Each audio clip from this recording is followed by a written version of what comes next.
1, 2, 3, 4.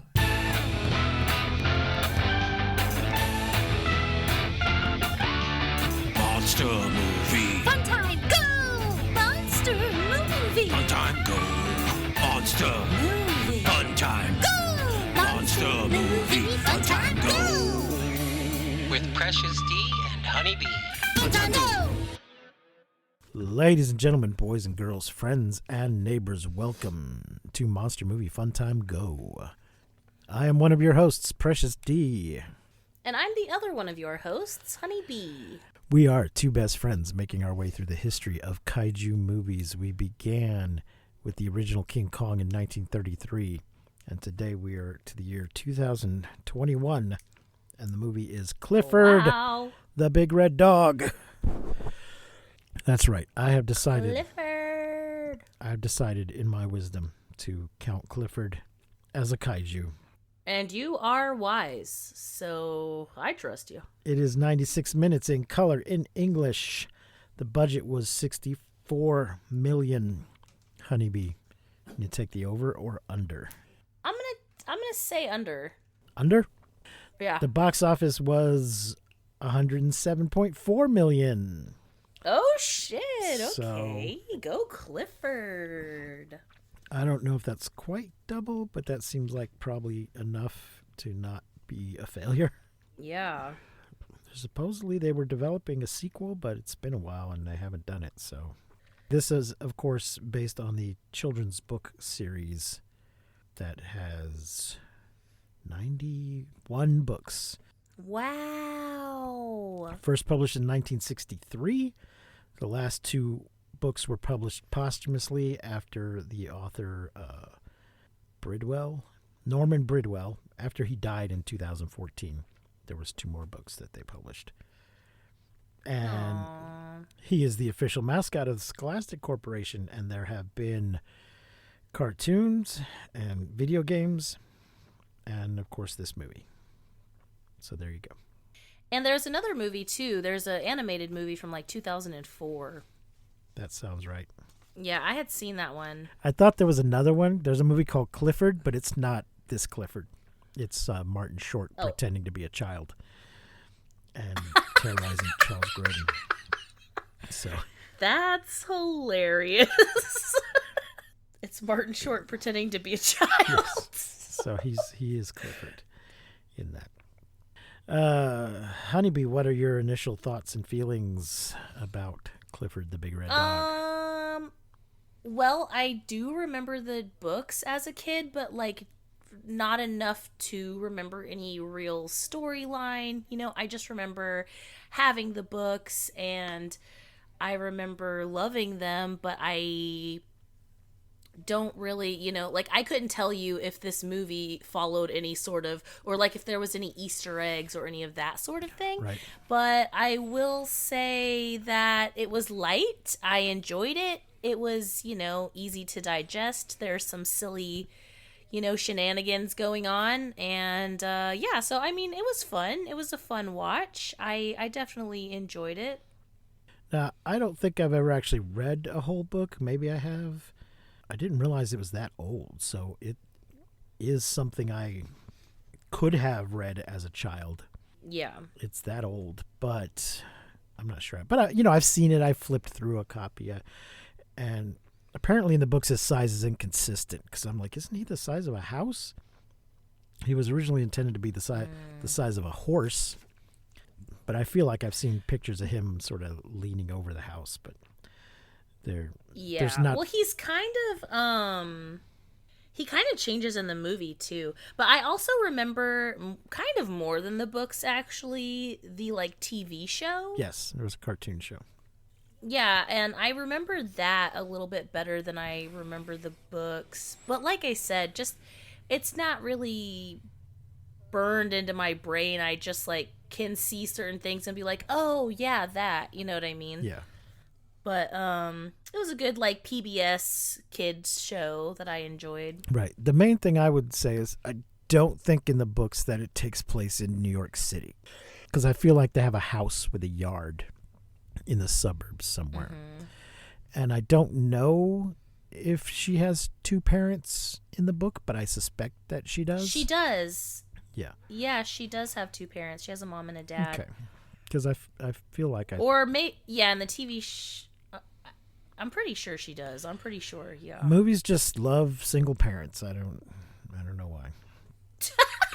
Well, let's... It's relatable. It's just relatable, I think.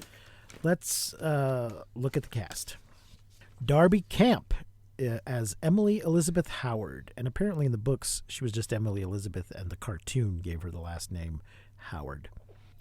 And, she's 12. She's like 8 in the books. Jack Whitehall as Casey Porter, the uncle. Tony Hale as Zach Tieran. Sienna Gilroy as Maggie Howard, who's British for some reason. David Allen Greer. Don No Soul Simmons, Dag. Fucking A, as Mr. Packard, the building superintendent. He recently played pretty much the exact same character on Poker Face. Now I'm curious if he has the same name. Russell Wong as Mr. Yu. Keenan Thompson as Clifford's veterinarian. Hey. John fucking Cleese as Mr. Bridwell. Isaac Wang as Owen Yu. Paul, a.k.a. Pablo Rodriguez, as Alonzo, the bodega owner. Russell Peters as... Is he the one with the hand? That was the other one, I believe. It says owner and... Okay. It says a bodega owner and Raul's boss, and then it doesn't list Raul, but I'll get to him. Russell Peters as Malik, and Bear Allen Blaine as Mrs. Jarvis, Emily's lawyer. But Raul was... fuck. It's gone out of my head. He used to be on Saturday Night Live. Oh, shit. Okay. Damn it. Now I'm going to have to freaking go to Wikipedia. Not Wikipedia. I'm on Wikipedia. IMBD. Give me what is his name? Anyway, I was pleased to see the both of them. Horatio Sands. Yeah, it's a pretty good cast. Horatio Sands is Raul. Why is William Shatner listed in this cast? What? I'm looking at the cast list, and it just says William Shatner, but it doesn't have, like, a character for him. Where are you looking at that? Here, I'm going to send you a screenshot. Is it on IMBD? Yeah, William Shatner's not in this movie. I'm pretty sure I would have noticed. Yeah. Hold on, I'm sending it to you. In a deleted scene. Yeah, David Allen Greer. There's other people that are definitely in this movie. Yeah, I don't know what that's about. That doesn't seem right. Weird, right? Did he do a voice in the cartoon? Maybe, are they confused? I think they're confused. I can't believe he's 94. Anyways. Okay, so that's our cast, ladies and gentlemen, including Horatio Sands. Yeah, they were. I was pleased to see the two of them. I haven't seen Paul Rodriguez in a while. We got a plot here from Wikipedia. Thank you, Wikipedia. In New York City, 12-year-old Emily Elizabeth Howard lives with her mother, Maggie, and has only one friend, schoolmate Owen Yu. She doesn't even seem to have him. But they're not even friends yet. They're not even friends yet. At the beginning of the movie, they are not. Maggie leaves Emily in the care of her uncle Casey before going to Chicago for a business trip. Very unclear what her business is. Mr. Bridwell, who owns an animal rescue tent at a park, introduces Emily to a small red puppy. No, first though. Okay, wait. Yeah, we gotta start over here because we start with just a bunch of like a lab and puppies in this like warehouse or maybe storage shed or something. Yeah, the mom has just had puppies in some kind of a warehouse. Apparently somebody has called animal control because they come. But it's weird though because even the mom, like one of the puppies tries to get Clifford's little red tail and the mom like grabs him and pulls him away, almost like, ooh, don't touch that red dog. And I'm like, well, is she his mom or not? I thought that was weird. I didn't interpret it that way. I just thought she was saving him from being picked on. Anyway, they miss Clifford. The red dog. Yeah, they get everybody but Cliffy. They don't see the bright red dog when they're scooping them all up. And then when they leave him and he howls, I'm like, God damn it, why is a fake CGI dog making me tear up right now? So Bridwell, he manages to get out of the warehouse and Bridwell finds him. He finds him trying to act like a pigeon. That's right. It's very cute. Right. Yeah, it says here, small red puppy whose family's been taken by dog catchers. He says that the puppy will grow based on how much love he receives.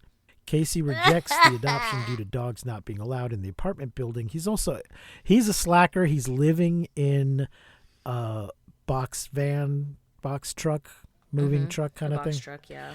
And is the last resort. The sitter canceled. So Emily specifically says, "You're not going to leave me with Uncle Casey, are you?"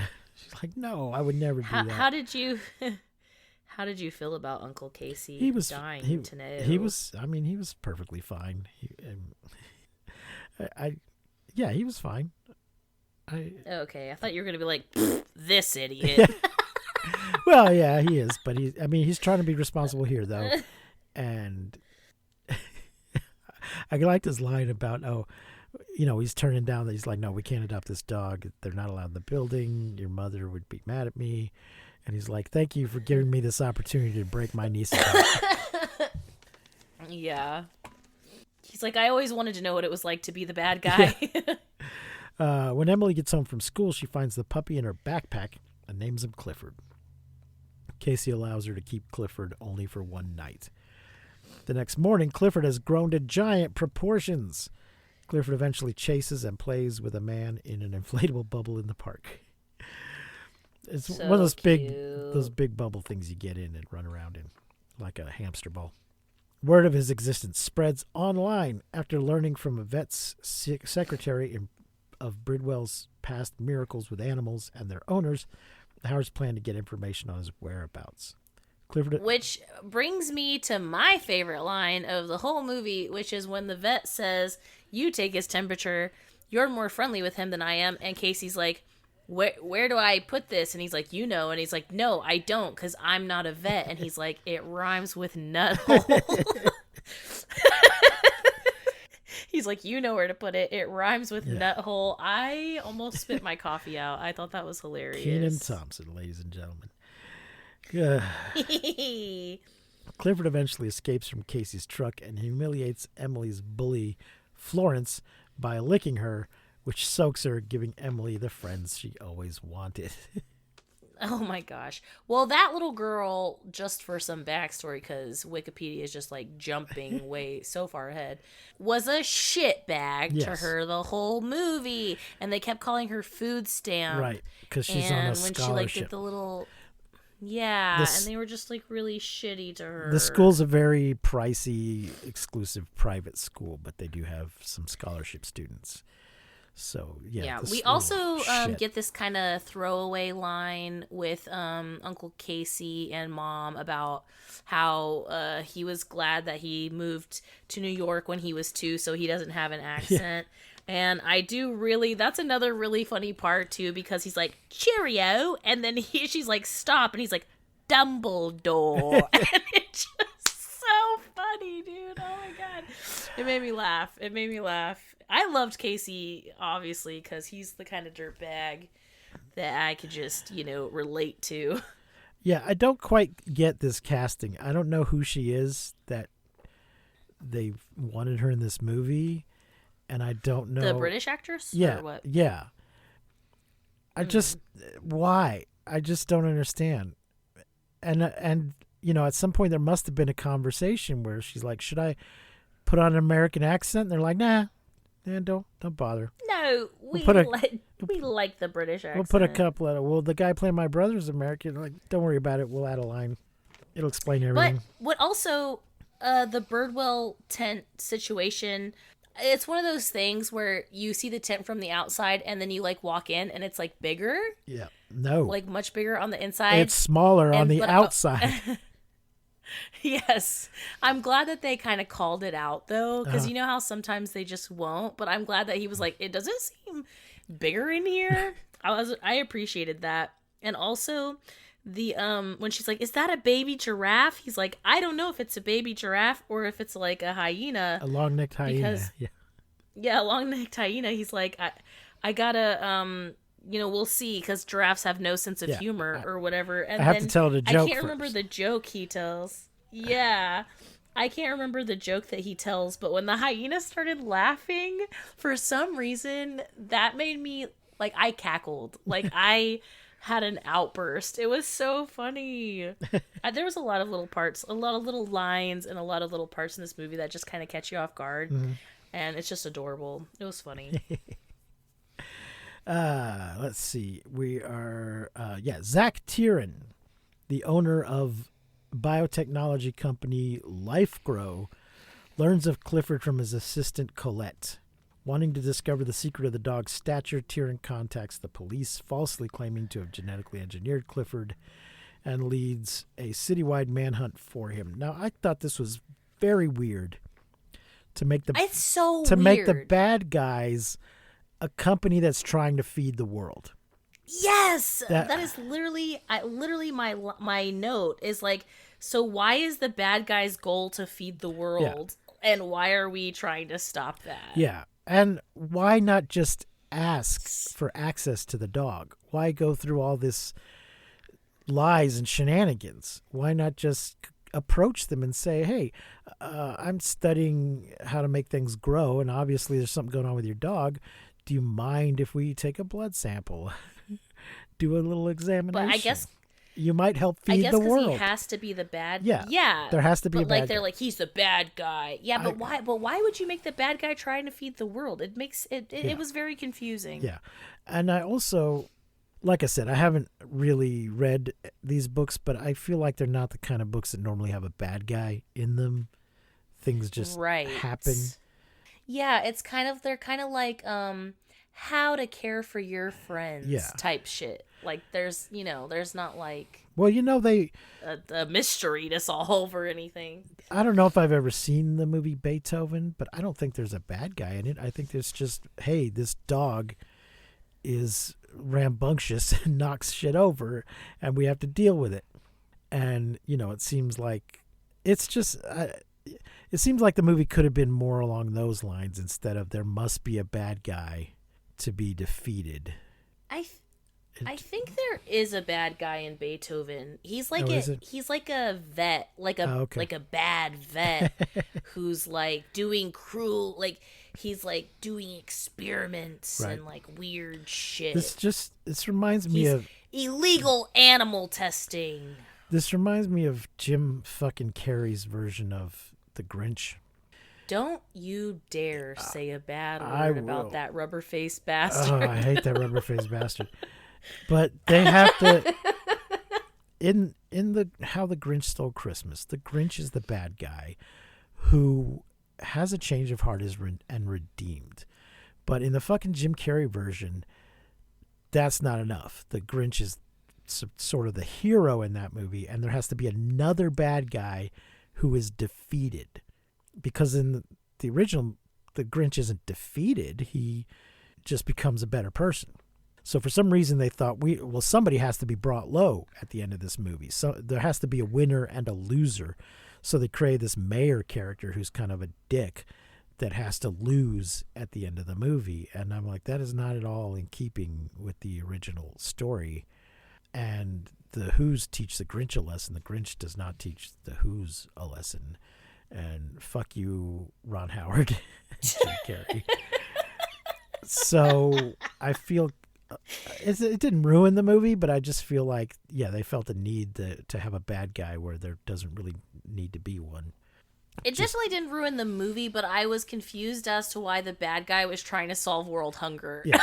Like, it just doesn't seem very bad guy. And like he was like the character himself, he kind of was a shit, but like, I don't know, that's a pretty good goal to have. Yeah. It was just weird. It's like this movie is taking an anti-cure world hunger stance.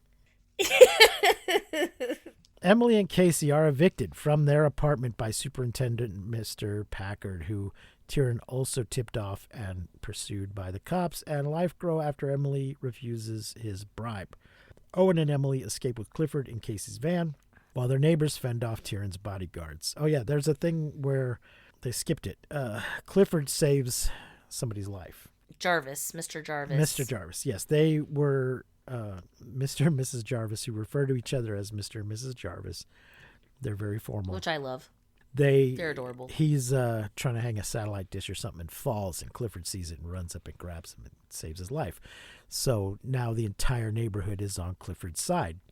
And, I wanted to go back. We see that Emily knows everybody in the neighborhood because she's going around and collecting cans for the school's having a recycling drive to raise money or something. And she's the only one who participated. Everybody else, their parents just write a check. Apparently Owen participated, but his dad threw the cans away. Yeah. But then we meet his dad, and he seems perfectly fine. Which, when you see his house, yeah, I think it was just because, like, he probably was just like, oh, he didn't know that it was Owen's thing. Because when you see their house, you're like, oh, that's why he threw the cans away. It's immaculate. Like, there's no trash in sight, you know? Yeah. Why do I have this note? The spoon fight. What is the spoon fight? I don't remember a spoon fight. I don't either. There was a little bit of a fight in the bodega, I think. Oh, yeah, it's Casey. Uncle Casey, and I think it's the bad guy. They have a little bit of a spoon fight. Like they're fencing with spoons? Where they both have spoon. Yeah, uh-huh. Okay. Let's see. The three shelter in Owen's lavish pied-à-terre apartment, where Casey says that Clifford can stay with Emily provided they find Bridwell and have him shrink the dog down to his original size. If Bridwell cannot be found, Clifford must be sent away to Shanghai, where Owen's father, Mr. Yu, owns an animal sanctuary. He doesn't have any friends with animal sanctuaries here in the States. He's got to send them all the way to Shanghai. Can we just talk about how fucking adorable Owen and his dad are? Like, when he's like, this is Emily, and he's like, the Emily? And he's like, Dad, he's never mentioned you, not once, ever. And he's like, hurry up, Owen, I'll tuck you in. He's like, Dad, he's like, I never tuck him in. I never tuck him in. It's so funny. Yeah, they were good. They were both very good. They were both really good. They race to the hospital only to find a patient who says that Bridwell has died. Well, he says that they see a box being carried out, and there's a bow tie in the box. And he says, oh, the guy that wore that bow tie is dead. Out of options, the two contact Mr. Yu, who arranges for a tugboat to take Clifford to a freighter to China. After Emily bids her companion a tearful goodbye, the tugboat sails away under the cover of night. Law enforcement, however. So sad, so sad when he's like, when she's like, okay, like saying goodbye to him, and he like bows his head down, and he's like, what is he doing? And she says, I think he's trying to make himself small. Oh, that killed me. Yeah. It killed me, because she's like, you're too big. You can't stay. You're too big. And then he tries to make himself small. Oh, I'm crying. Oh, also, Owen has a little pug, and the pug is so cute. I love pugs. And also, I would just like to say, imagine if King Kong was like, just like Clifford, like the big, like imagine, because there's this one point where she's like, maybe he has family somewhere, maybe there are others like him, and it just reminded me of Kong. And then I'm like, imagine if King Kong was just a big dog. So do we need to send Clifford to the Hollow Earth? Is that what's happening? Yeah, to find his family. Law enforcement, however, intercepts the freighter due to Tyrion's claim that Clifford was stolen. Clifford is airlifted via helicopter to Lifegrow. Oh yeah, at one point they inject a chip into Clifford in front of everybody. But they're like, when we get the chance, inject this chip in him, and then later we can scan it and it'll say that he belongs to us. Oh, is that what happened? I didn't know what happened, because I was like, oh, did they just try to sleepy dart him? And then he just like runs off, but then later, and then when she finds him in the lab, kind of like sleeping, I thought that's when they put the chip in him. I was confused. Did they mention him? That guy also used to be on Saturday Night Live, but I don't see him listed here. I can't think of what his name is at the moment. Wait, which guy are you talking about? The assistant who injects him, who injects Clifford. Oh, the younger guy? Yeah. There's a female assistant and a male assistant. And the guy. And the female assistant happens to have red hair. And at one point, the bad guy's like, "Oh, I love red," and she's like, "Oh, thank you," and he's like, doesn't even know that it's. Yeah, he's not very funny. He's not talking about her. Yeah. Let's see. I'm gonna find him. It's gonna bug me until I do. Find him. I will find you, and I will know Do we- what you played on Saturday This Night guy, Live. Jack Whitehall, by the way. Do we know who he is? Is he? Jack Whitehall. Jack Whitehall. I definitely have seen him in some things. I for sure have. Let me see, what have I seen him in? Oh, Jungle Cruise. I saw that. Bad Education, A League of Their Own, the TV series. Like, he's been in quite a few things. Alex Moffat. Alex Moffat was the guy that was on Saturday Night Live. Okay. It looks like he does a lot of voice acting things too, but I think what I've seen him in the most, or like what I know is like I think he did some stand up. Okay. Let's see, where are we? Isn't he actually British? Oh, I don't know. Maybe. Which makes it even weirder that he didn't have a British accent. Maybe I'm thinking of someone else actually, but I'm not sure. Because I think, let me see, Jack Whitehall was a child actor in various television dramas, but decided to pursue, stand-up comedy. Okay, so yes, I have seen. Yeah, he's from the UK. He's British. What the hell? That's insane. That is insane. Oh man. What the hell? Maybe she just had a really shitty American accent, and so they said, "Yeah, you know what? It's fine." Just That's crazy. Let's see, where were we? Clifford is airlifted via helicopter to Life Grow. Casey soon learns that the person who died at the hospital was a different man, meaning Bridwell is still alive, so he and Emily try to save Clifford from being experimented on at Life Grow. Once again, I'm not going to lie, when they thought Birdwell was dead, I was like, how the hell are they going to kill off Birdwell? But yeah, I was like, oh, okay. They break into Life Grow's headquarters and rescue Clifford, who flees through the city with Emily riding on him. Which is Peak. Peak Clifford the Big Red Dog is Emily riding him. Yeah. Well, the author, when he was a kid, he wanted a dog the size of a horse. And that's where the idea of Clifford came from. So.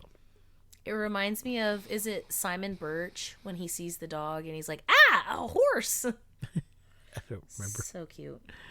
At Manhattan Bridge Park, Emily reunites with Bridwell. He says that he cannot make Clifford small again, as it was her love that made him big. So she basically needs to start hating him, and that'll make him small. Oh, Bridwell advises Emily to advocate for Clifford and herself, and that being different is a gift. Emily explains to everyone the importance of love regardless of differences. Tyrion then arrives and says that Clifford's owner can be determined by scanning an ID chip his scientists secretly, not so secretly, implanted earlier. Bridwell makes the chip identify Emily as Clifford's rightful owner. Does he? That was a little unclear. Yeah. It shows, like, he, like, scans the clip, and then it, like, comes up with her name and her address. Yeah, and it kind of... It did seem a little like Bridwell was doing it, but it also seemed like the lady assistant had done it herself, that she had sabotaged it earlier. Yeah. Well, it did seem like Birdwell was doing it because he kind of, like, it looked like he already knew what was going to happen before it happened. But he's kind of, like a magical fellow. Yes. I would also like to say that his excuse for the bow tie situation was like he was visiting a friend in the hospital and he was about to die and he wanted him to stand out, and he, like, points up, like, up there. Yeah. And I'm like, that is the sweetest damn thing I ever heard in my life. That is so sweet. So anyway, the chip identifies Emily as the owner, leaving Tyrion to be fined for lying to the police. There's a Wikipedia link to that. And wasting police resources. What? Yeah. Holy shit. Don't do that, kids. Making false statements is the page. Emily and Casey reunite with Maggie as Owen prepares to take a group photo of Clifford. Yeah, Maggie saw this on the news, I think. Emily, Casey, Maggie, Oh. and the neighbors. Clifford spots two people in inflatable bubbles in the park and chases after them while Casey rides in horror atop Clifford's back. I absolutely love that Maggie's just like gets there and is like, hey, and she's just like, hey, Mom, we have a 10-foot dog. Like, it's just so funny. Also, I love when Casey, or when the mom calls and Casey's lying and he's like, hey, girl. And she's like, why are you calling me girl so much? She's like, that's just what I say, girl. And then later when Emily calls her mom, she's like also lying, hey, girl. Yeah. Oh my gosh. There was so many cute little moments in this movie. Now, this description's going on. I think this stuff happened during the closing credits. Okay. Packard later reverses Emily and Maggie's eviction by making Clifford his new assistant in the apartment building. Casey leaves his van and goes to work for Scholastic Corporation. Casey's a wannabe illustrator, but he is like 2 or 3 hours late for his interview in the beginning of the movie, his job interview. Hilarious. The M&Ms, he's like, are these complimentary? And she's like, unfortunately. And he grabs just a handful of them and just shoves them in his mouth. He's like, lunch. Emily, and Packard paint a mural of Clifford which resembles his hand-drawn counterpart, implying that Casey's new job is authoring and illustrating fictional books about Clifford. New York City residents band together to build Clifford a giant doghouse between the Jarvis and Jarvis law firm and Alonzo's bodega. So there we go. That is the plot for Clifford the Big Red Dog. So stinking cute. 2 things about this movie that I didn't particularly love. One, his size seems to change throughout the movie. Like it